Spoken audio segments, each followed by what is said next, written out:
So the 4 pillars of true wealth. Now I had Rick read from Edwene Gaines, and she spoke of, let's just recap that because I want to jump off from there. She says that true prosperity is a vitally alive physical body to provide a comfortable worldly home for the spiritual beings that we are, relationships that are satisfying, nurturing, honest, and work all the time, work that we love so much it's not work, it's play, and all the money we can spend. Yes, it's true that finances are part of this picture, and they're only one part of it. And those of us who have been studying Mary Morrissey in Prosperity Plus 1 or 2, we know that there's another version of these that has been taught by her and continues to be. And that is that we have health in our bodies, that we have harmonious relationships, that we have fulfilling creative self-expression, and that we have what she calls time and money freedom. Now, those of you who have studied with any of these people or Bob Proctor or anybody else on the planet, you've probably heard some variation on these themes. And most of them came from the original research and work of Napoleon Hill, who wrote Think and Grow Rich. He had an assignment that he had a challenge from Andrew Carnegie to interview all of the wealthiest and most successful people in the world at that time, and to find out what it was that worked for them the most and what it was that mattered to them the most. And so their definition of what true wealth is ended up to be these 4 things, which is a very similar list, as you can imagine. This is really where it started. Number 1 was actually peace of mind. Number 2 is good health. Number 3 is positive, fulfilling relationships. And number 4 is material wealth. So we end up with 5 by doing this. We add the concept of peace of mind to the top of our list. And the rest of them are the same. Health, harmony in our relationships, creative self-expression, and time and money freedom. Now, first of all, the theme for the whole month of November is gratitude, and we're really saving that topic for next week, so we're going to spend like a micro minute in that area. But first of all, when we look at our lives in all of those ways, we stand back and we say, gosh, I thought that I wasn't wealthy. I thought that I wasn't so rich. But now I recognize, gee, I have a fair amount of peace of mind in areas of my life where I didn't used to have it. That makes me feel good, right? That's part of our richness. Gee, I have some experiences of health that are greater than I may have expected. Perhaps a healing, a shift in our experience in some way. Or greater strength and flexibility than someone else we know. It makes us realize, gosh, I do have richness in that area. And in my relationships, perhaps more so than someone else you know, in your family or out, who has never explored this area. Perhaps you have more harmony than some of the other people that you know, or more harmony in a relationship that previously has been trouble. So there's some more riches, right? Creative expression. Perhaps at this time in your life you've given yourself permission to go back and enjoy that again.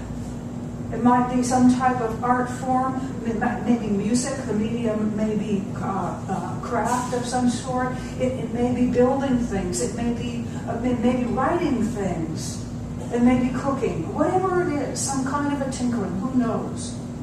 There's a possibility that you have greater riches in your life in that area than you have thought about in a while. And finally, even if, myself included, even if there are areas in your life where you would prefer to have a greater sense of financial freedom than you do right now. We know that you have more than someone else. This is talk about a vast continuum, this amazing experiment of living in the infinite and yet being limited, experiencing the finite nature of things by what we think and feel and believe and expect, count on, prepare for. As you can imagine, there's everything from a very, very, very limited experience to one that is displaying that unlimited nature. And we're all in that somewhere. And I would venture a guess that your experience, even of financial wealth right now, is a richness. It is greater than you may have realized.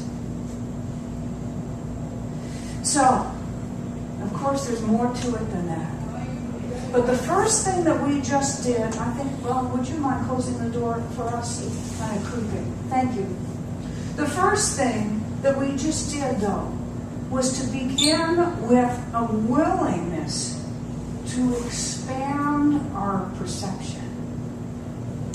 And my belief is that in expanding our perception, what happened is we already not only recognized more good, but we made room for more.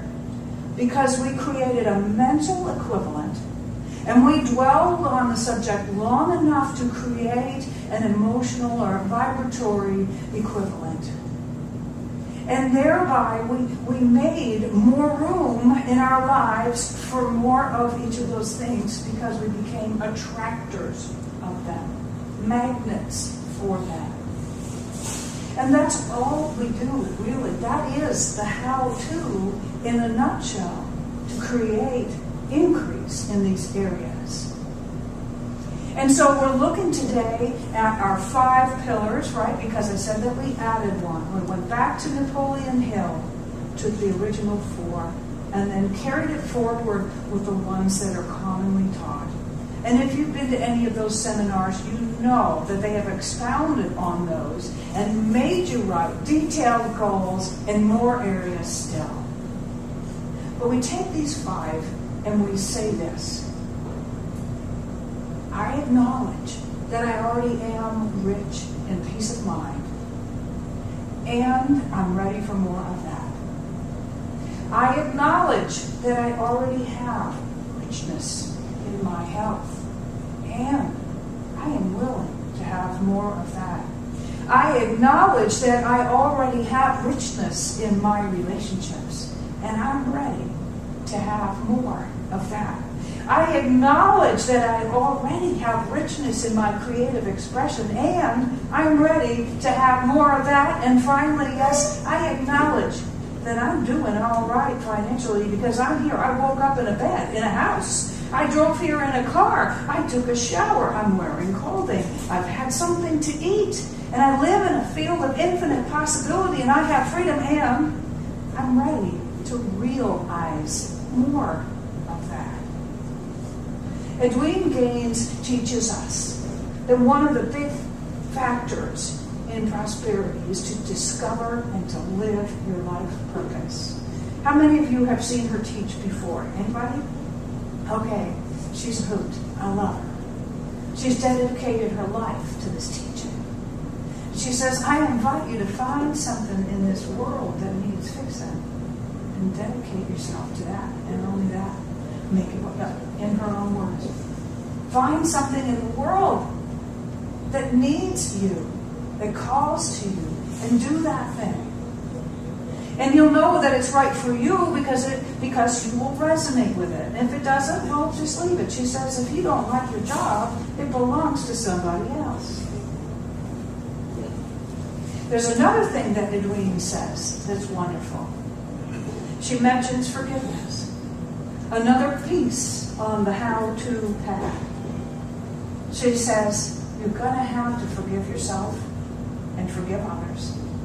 And in order to be able to be clear about what you really want, who you really are, and what your goals are, you're going to have to stop complaining.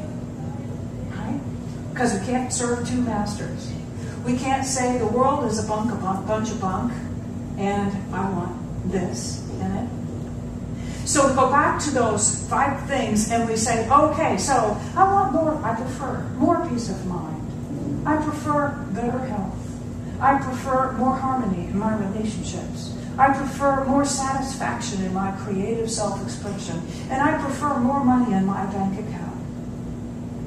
She says, don't complain about any of those things, or anyone, or anything else for that matter, for 21 days.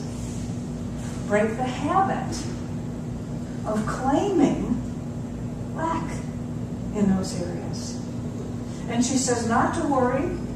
If you mess up, you can start over. Isn't that great?